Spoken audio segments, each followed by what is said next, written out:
Hello， 大家好，歡迎收睇港樂居置業頻道，我係主持人 Alpha。咁今日咧我就嚟到呢個永怡最浩園。咁近期咧收到消息咧，佢係有一波特價單位出嚟嘅，所以我哋特登過嚟咧 update 翻呢個信息，睇一睇佢而家呢一批嘅特價單位到底係點樣一個情況。OK， 我哋睇睇而家呢個位置咧，就係永怡最浩園嘅一個交通路網嘅一個介紹啦。咁本身 Alpha 咧就中山人，咁對呢一區咧就會比較熟悉。咁而家見到永怡最浩園咧，佢係喺呢條博愛七路邊上嘅。咁佢距離呢個咧中開高速，即係我哋講緊嘅一個中山東區嘅一個高速出入口啦，會比較近少少。咁佢接駁翻呢個中開高速過去深圳啦，或者係港珠澳大橋咧，就落翻嚟呢個珠海個方向咧，亦都會比較便捷嘅。咁然後咧，最浩園咧，佢有個優勢咧，就係佢位於我哋博愛七路呢個位置咧，咁佢距離我哋嘅主城區非常之近，同埋博愛七路呢條路咧，亦都有一個俗稱我哋叫做中山富人區嚇。咁但係近期出嚟呢個消息咧，講到係我哋而家最浩園賣緊嘅係6字頭單價6字頭，咁即係會比周邊嘅競品啦、樓盤啦，等於係對半拆噶咯喎。咁我哋睇睇係咩情況先。嗱，咁呢個位置咧係一個沙盤，咁佢呢個沙盤嘅話咧，亦都係賣咗好多年㗎啦。你見到好多係已經賣晒嘅。咁佢呢一批清貨單位咧，可以見得到咧，我哋紅色射筆嘅呢個位置啦。咁呢度咧佢有2套嘅大積185方嘅大積無坯嘅2樓，咁佢而家係做緊6000零蚊單價嘅一個價錢，亦都係拎嚟吸引翻我哋現時關注到最浩園嘅一些客戶啦，咁樣。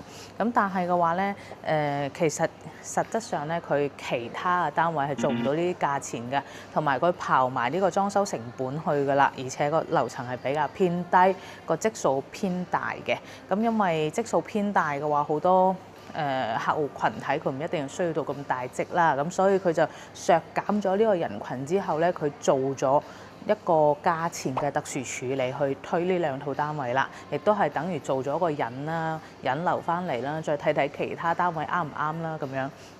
咁然後咧，我亦都向嗰邊銷售又了解翻啦，睇翻我哋嘅沙盤。我哋而家見到呢一個組團咧，就係之前永怡最浩園賣緊嘅一個組團嚟嘅。咁佢而家咧就一棟呢邊咧係會有一啲118方、122方嘅一個單位喺呢度，亦都係做緊特價。咁佢做特價嘅情況下咧，個價錢咧2樓嗰啲咧係可以做到8000零蚊，咁高層嗰啲咧可能咧佢就約莫係10000蚊到㗎啦單價。咁之前亦都做過一波9000零蚊啦，咁然後咧亦都同呢邊嘅銷售咧有溝通翻佢個價錢咧。如果你係唔想帶裝修嘅，亦都 OK， 喺個價格上面咧係減多800蚊一個方嘅。咁如果你話我想帶裝修啊，我喺香港翻嚟我唔想咁攰啦，我想開發商幫我裝埋，我翻嚟自己置啲家私家電就 OK 啦咁樣。咁佢呢個價錢咧亦都做緊清貨，可以過嚟再劈一劈佢嘅。咁另外咧佢呢度嘅話咧，亦都有贈送下，佢買3、4棟有贈送呢個18件套嘅家私電器。咁樣轉頭咧再帶客戶過去嗰邊睇睇。而家咧我哋睇翻咧，佢而家呢個組團。鏡頭可以再對一對過嚟嚇。佢呢個組團嘅話咧，就係有貨比較貨多嘅係一棟呢個位置。咁一棟呢個位置佢有一個優勢啦，就係呢一個118同埋122個景觀係非常之無敵嘅。啊，見到前面全部係別墅區，咁所以相對嚟講呢個視野呢個景觀喺市中心嚟講嘅話，我覺得係比較難複製咯嚇。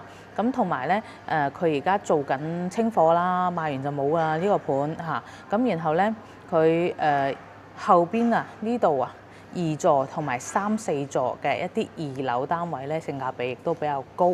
咁總括嚟講嘅話咧，我哋今次嘅 update 信息咧，就最主要係睇翻佢呢個堅6字頭係點嚟嘅。咁然後咧，再會上去睇一睇呢個118同埋122呢個積數。咁睇翻呢個積數咧，對於大家嚟講，佢有咩優點缺點，我哋會再次上去望一望。因為之前咧睇翻之前啲片咧，我哋阿 Kelvin 哥已經係上去拍過噶啦。咁今次咧，我哋 Alpha 咧再上去再望一望，到底係今日天氣比較好啦，亦都比較大太陽啦，到底係點樣一個情況？到底佢而家9字頭又好，8字頭毛坯又好，或者係6字頭買大積又好，呢個盤抵唔抵買？OK， 我哋攝影師過去呢度睇睇我哋而家18件套。如果個18件套sales 係咁講嘅，佢就話如果唔揀嘅話咧，一樣係可以揀翻喺個價錢上邊㗎。呢度嚇喺呢個位置，呢度咧係會有啲我哋嘅一個家私啊、電器啊。總括嚟講嘅話，就清單就18件啦。情況就係咁樣啦。咁後期如果想用到自己中意嘅品牌或者自己中意嘅質感，咁我哋就到時如果真係要傾到去價錢嗰步，我哋將佢減咗佢，然後嘅話攞翻個優惠價錢，自己再去配置都 OK 冇問題。OK，let's go， 我哋事不宜遲，上去嗰個示範單位望一望先。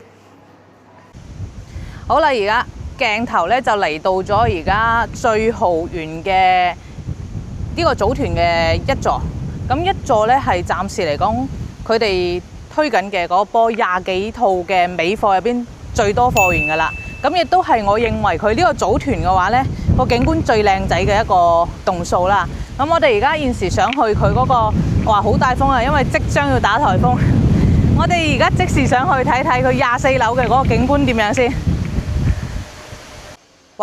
收到天文台嘅一個信息咧，就即將會打一個颱風去到海南，所以今日嘅風都特別大。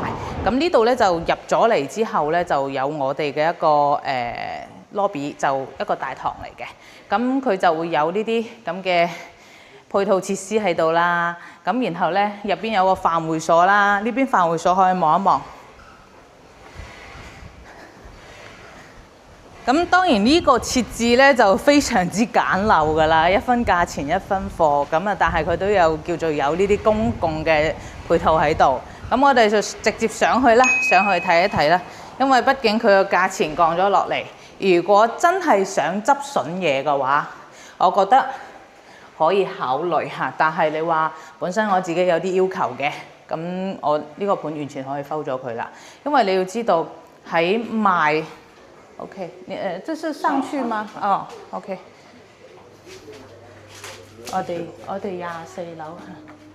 咁然後咧，如果你話之前亦都有啲客戶群體係買咗呢個盤嘅，咁大家其實個交付嘅地段啦、質量啦同埋戶型啦，其實係一致嘅。咁點解講話你真係想叫做執筍嘢咧？可以考慮咧，因為你必須要接受佢有一定嘅劣點，就係佢嘅樓層劣點。嗰個樓層未必係最好，但係咧現時咧，我哋點解亦都會過嚟呢度拍咧？係因為佢仲有幾套呢啲高層單位，高層單位個景係唔差嘅。咁至於2樓咧，我係唔太建議大家去揀。實話實説，就算幾平都好，2樓我係比較擔心佢會有一個反污反水嘅一個情況嘅嚇。我哋睇睇佢嗰個示範單位而家嘅積數咧，就係118同埋122呢兩個積會比較多少少。OK， 24樓到啦。好，我哋出嚟睇睇先。呢度已經係賣咗㗎啦，已經係有人住㗎啦。咁就呢邊啦。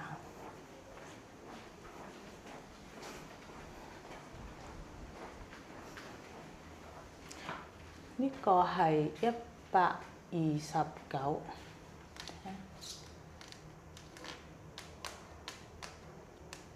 呢個唔得，122。咦？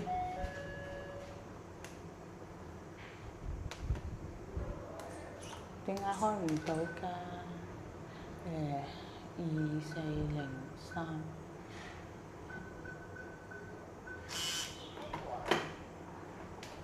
OK， 呢個係122嘅。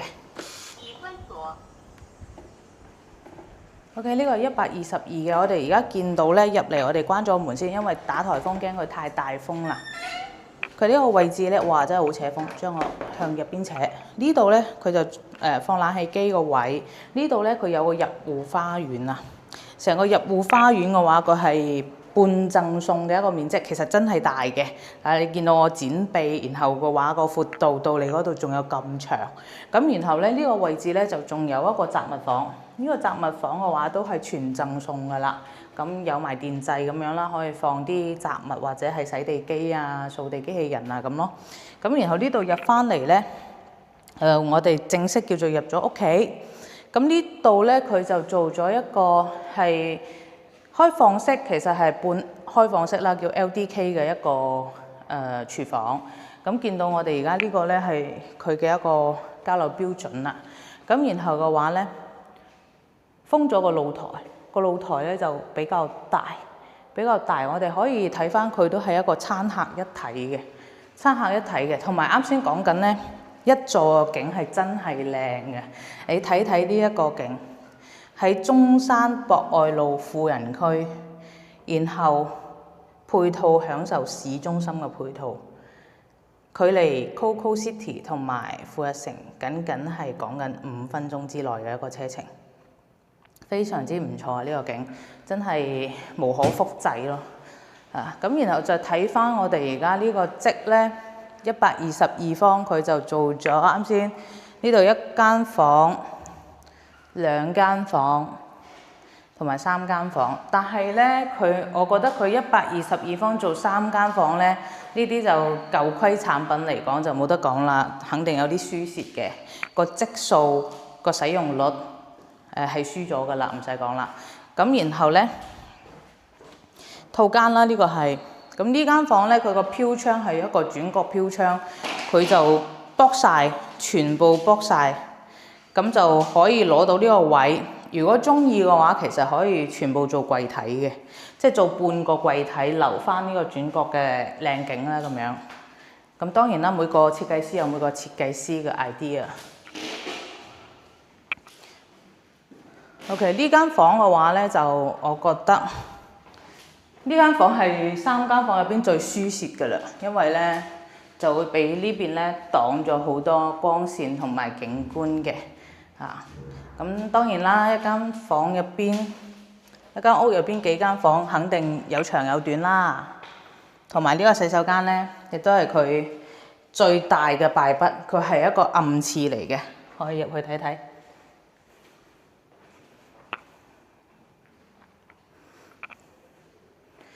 係冇窗㗎嚇，咁所以呢度總括嚟講嘅話咧，我認為呢個戶型122，如果你中意個景，然後我淨係2個人或者3個人住，咁我覺得係 OK 嘅。你睇下呢個位置咧，我真係要跑起身先嚟到呢個位置，仲要褪先嚟到我哋而家最終陽台嘅位置。個尺度係 OK 嘅，同埋個交付質素，我認為都係唔差嘅，只不過係有優勢有缺點。OK， 我哋睇埋另一個戶型，因為佢呢個入戶花園我都幾中意，最起碼可以擺。我中意翻到嚟即係想踩下車啊、踩下單車啊，都可以擺部摺單車喺度唔阻埞。OK， 咁我哋再睇一睇一個118方嘅。118方都係向嗰邊啦，118方都係向呢邊嘅。嗱，呢度咧就118，睇翻呢個圖紙啦，喺呢度入嚟，同樣同啱先個112嘅差唔多啦。呢度一個廚房，然後嘅話咧，呢邊1房、2房、3房，但係佢就冇咗嗰個入戶花園嘅客廳露台。OK， 入去睇睇。佢呢度咧個入戶花園，其實佢就講就係做咗入戶花園，但係我睇圖紙呢度係冇顯示。咁然後呢度做咗一個大嘅廚房，做咗個唔算倒台嘅吧台。咁然後咧，同樣係封咗玻璃窗啦。咁交付嗰陣時係冇㗎，肯定唔會封㗎啦。咁佢而家係展示俾你睇。同埋咧，而家呢個位置咧，見到嚇，同啱先個格局其實差唔多，但係各方面嘅積數可能會細翻少少，但個景就唔輸，一樣係，因為佢一樣係一棟最前面嗰度嚟嘅，所以佢睇到個景係非常之舒服。呢個主人房，我而家咁樣喺呢度呢個位置啦，做一個 king size 嘅床，然後睇住呢個景，真係 very good。咁然後嘅話咧，個套間啦，呢個就一定係呢個配置啦。如果冇套間，真係輸晒㗎啦。咁然後咧，呢間房都係同嗰間一樣嘅。